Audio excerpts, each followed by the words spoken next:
Hardtalk India. As the recently re-elected Left-Front government in West Bengal crosses the 100-day mark, many people believe it represents a new face of government for this state. Is that in fact the case? To help answer that question and talk about the nature of government he wishes to give West Bengal is the new Chief Minister, Budhadeb Bhattacharya.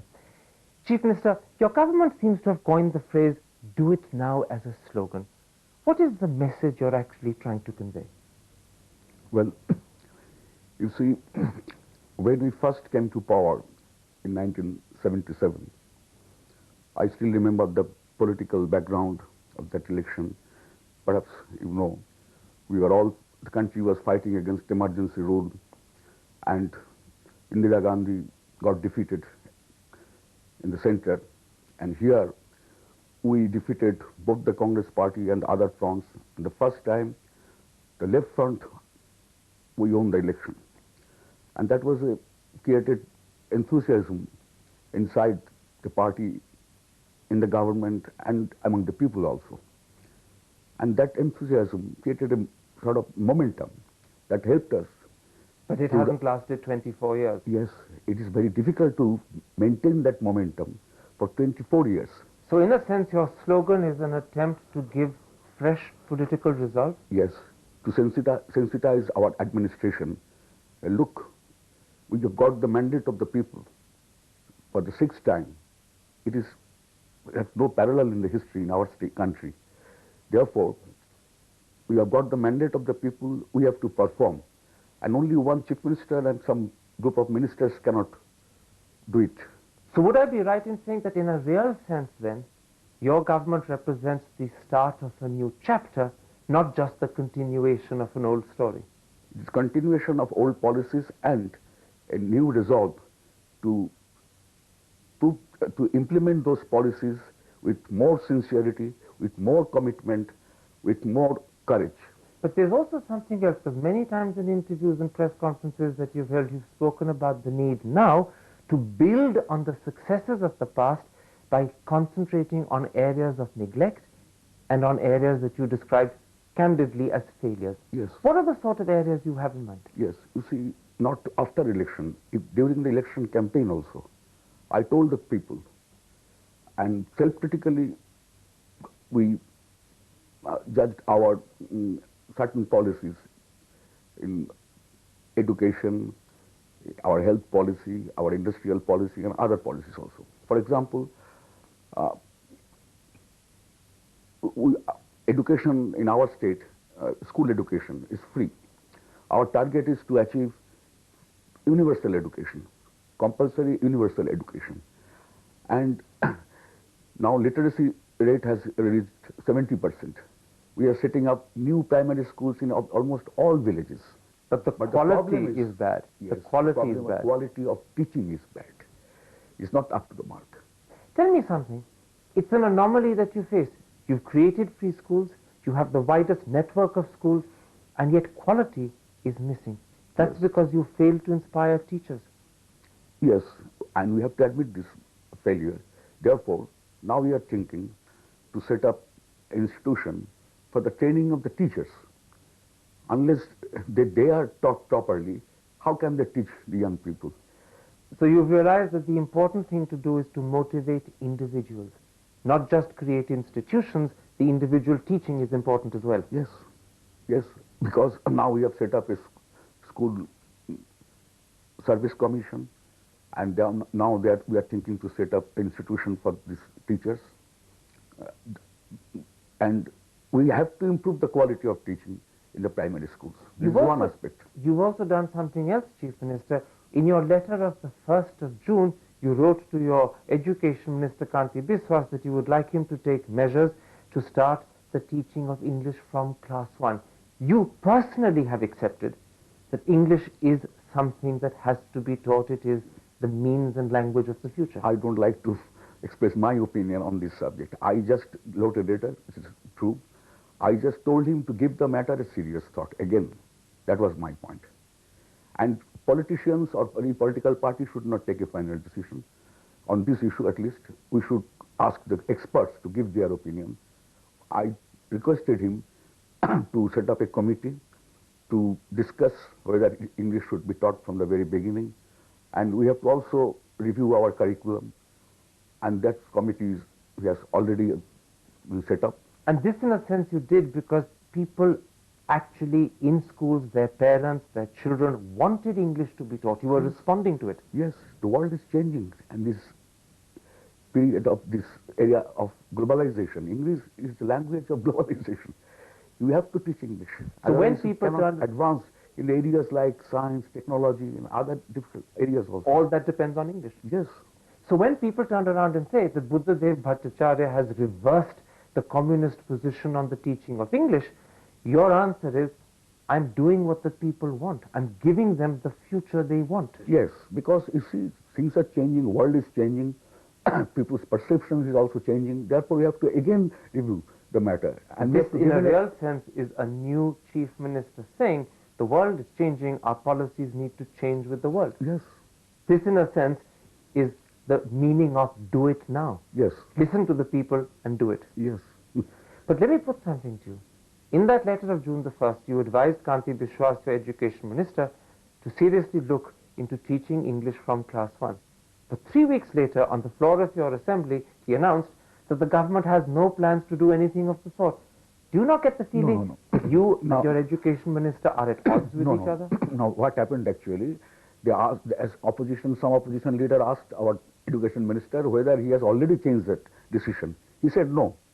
Look, we have only set up a committee, and the committee will take a final decision. That was his position. And in fact, we have set up that committee and they are discussing that issue. So the interpretation in the press, because you must have read this repeatedly in the Calcutta papers, that you and your education minister have two divergent views is a wrong interpretation. They always try to project the differences, the shades of, sometimes we differ, no doubt.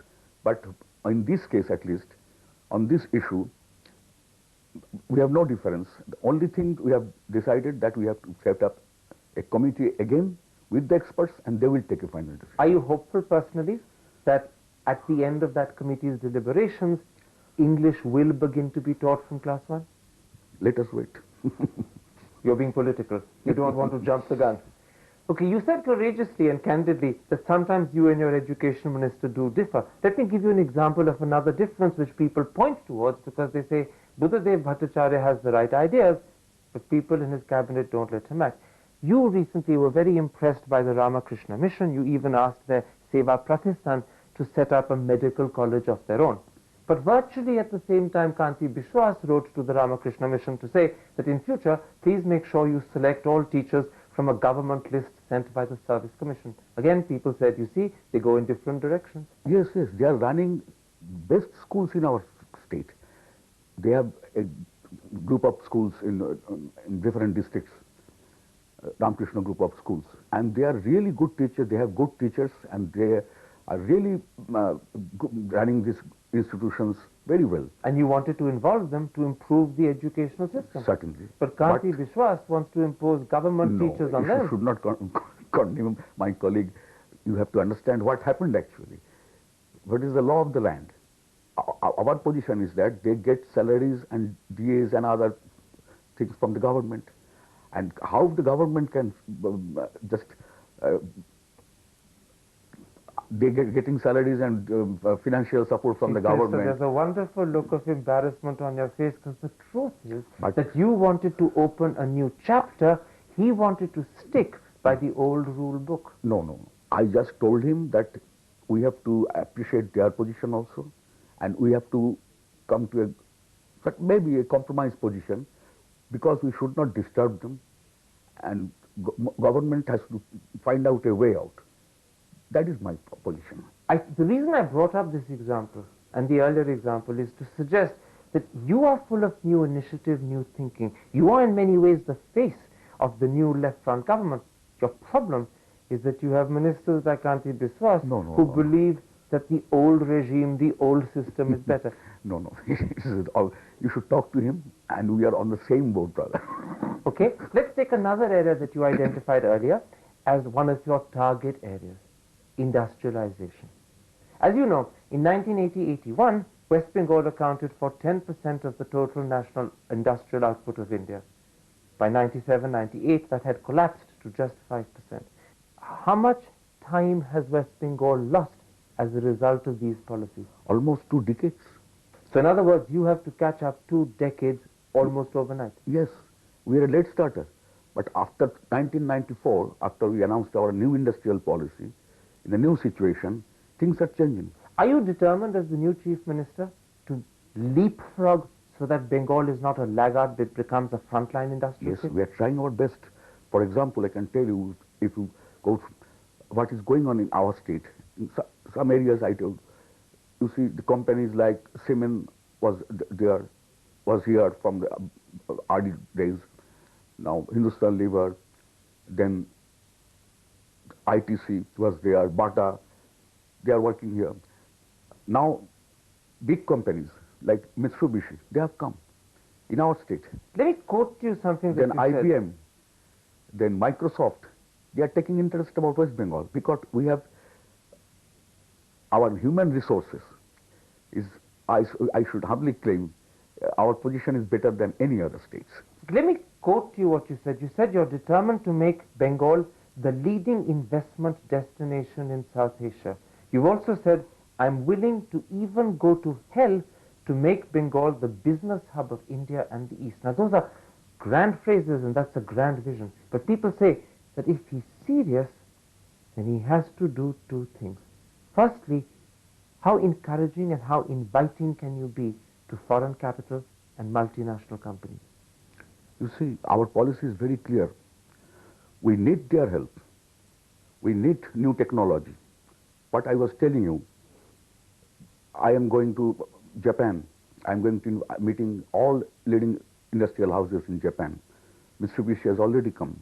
Marubeni is taking interest. Sony is taking interest. Suzuki, I am meeting them one-to-one. Now, you're going there to invite them to Bengal? Yes. You're going there to reassure them? Yes, and I'm going to sign some papers also. Are you also going to tell them that some of the images, some of the policies of the past like Gherao are over and they needn't worry? Yes. You see, some people are in the country or abroad, they are afraid of our so-called militant trade unionism. They say militancy. I'm telling you what is the change in the situation. We are telling our workers, employees in the offices, look, the world is changing. Earlier, you only raised slogans, demands. Now you have to understand the problem of the industry, problem of the productivity. You must follow a productivity norm. You have to improve the quality of production. We have to compete. This is a very competitive market. And without that, the problem of productivity is not only the headache of the employers. You have to understand the problem. Otherwise, industry will collapse. The second criteria is one that you've already begun talking about. People say if he's serious about improving the industrial situation and if he's serious about inviting investment to Bengal, then he has to start changing the work culture of the place. Correct. Therefore, work culture, you see, in the government offices, my primary responsibility is to improve the work culture in government offices. What we have started, you know, earlier there were government orders, circulars and all that, but that was not working. We are thinking to introduce in certain departments some IT, what today we call e-governance, about attendance in the offices.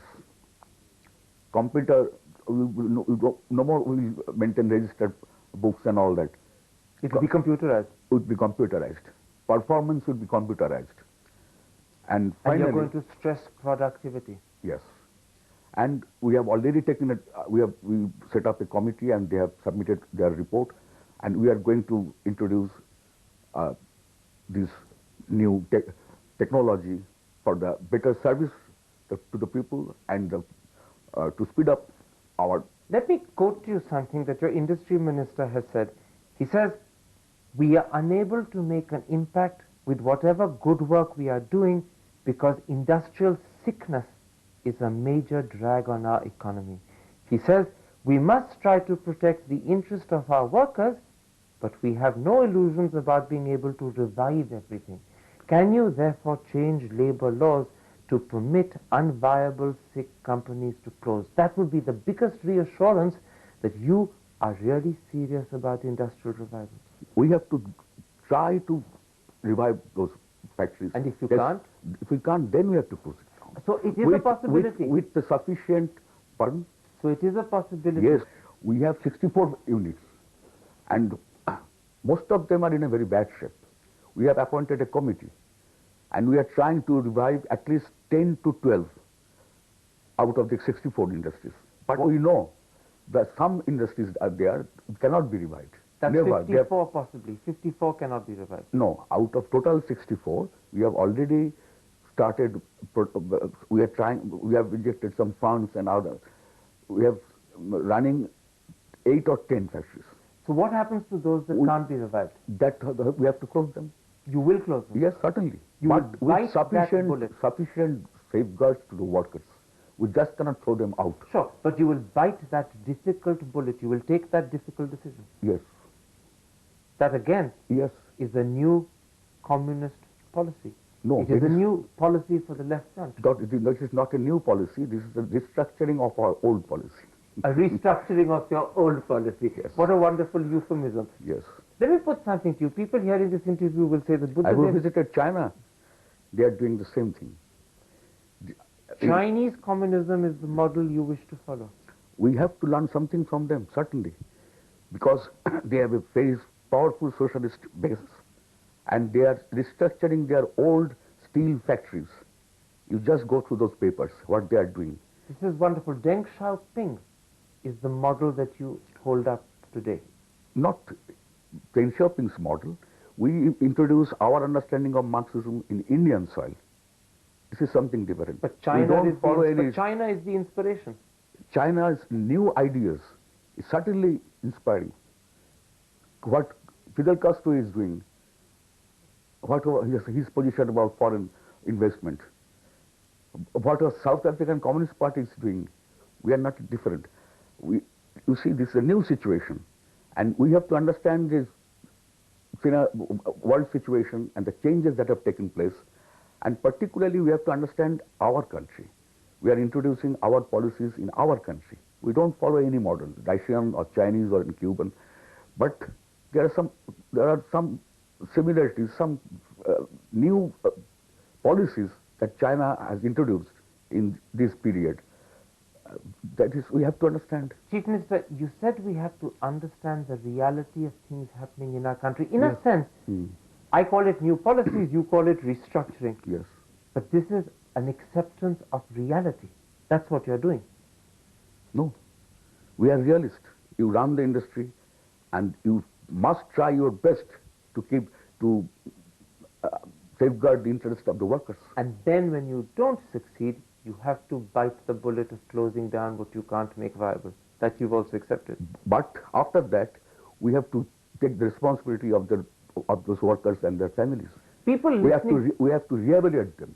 Chief Minister, people say one sign that you really are prepared to tackle the industrial problem is if you can find room for the private sector to help you in areas like education, in areas like urban development, perhaps even in areas like roads or information technology. Can you make room for the private sector in your scheme? Certainly.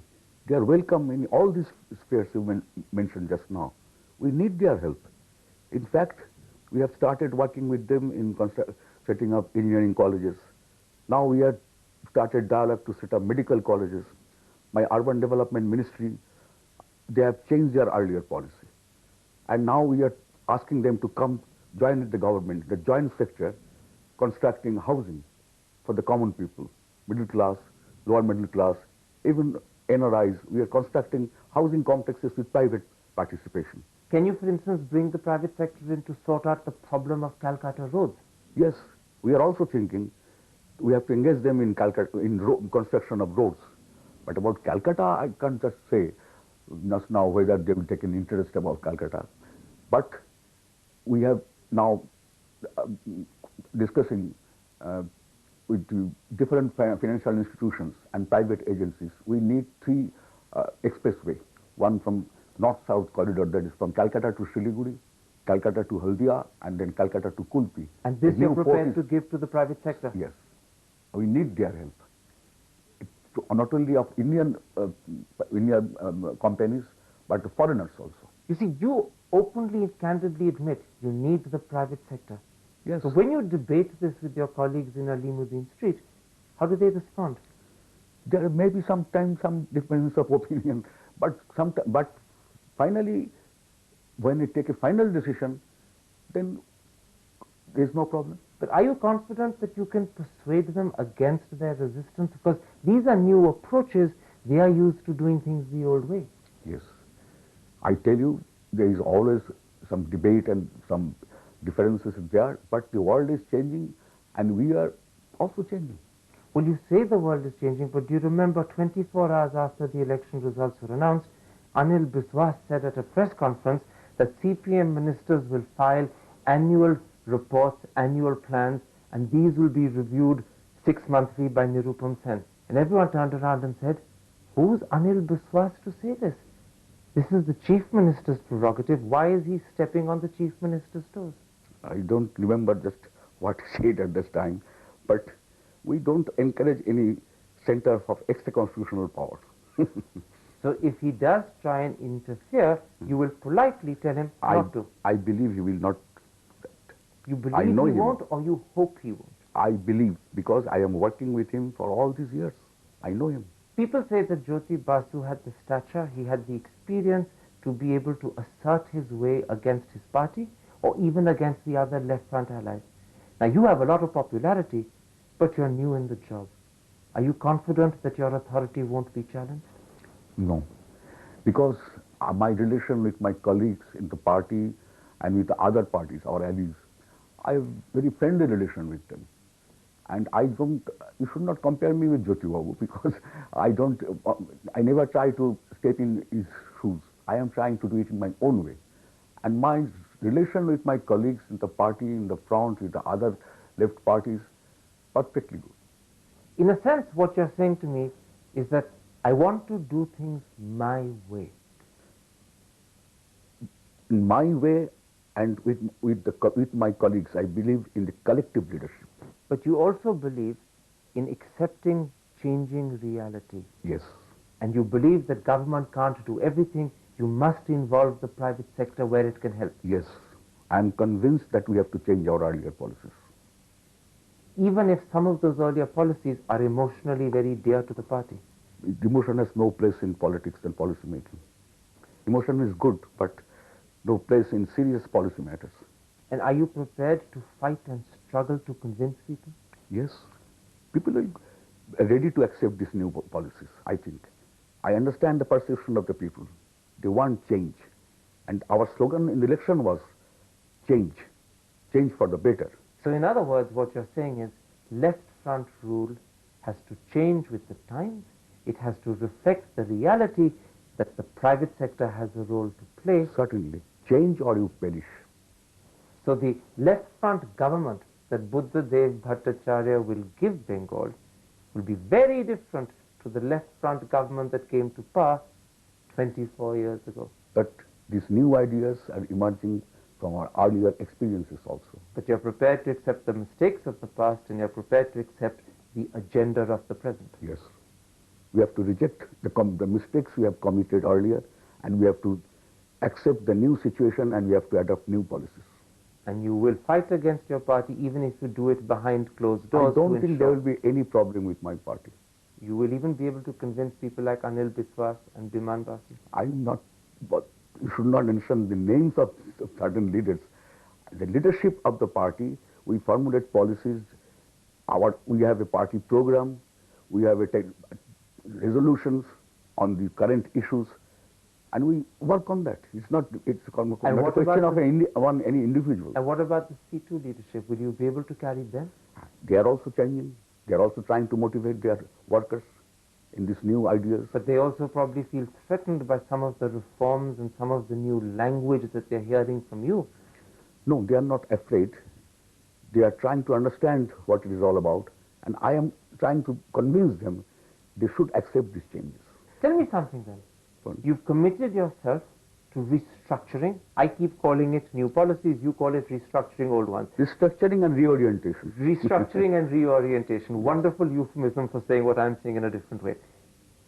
How many years do you need to fulfill your target of revitalizing industry, improving education, strengthening the health system, and slimming down and making administration efficient? I will try my best to implement the policies we promised before the elections. That I can say. And you're confident you'll succeed up to 70%? 70 or 80, I will try to implement at 100%. And you will come again after 5 years, I will meet you and you will judge. Mr. Bhattacharya, thank you very much for talking to Hardtalk India. Thank you.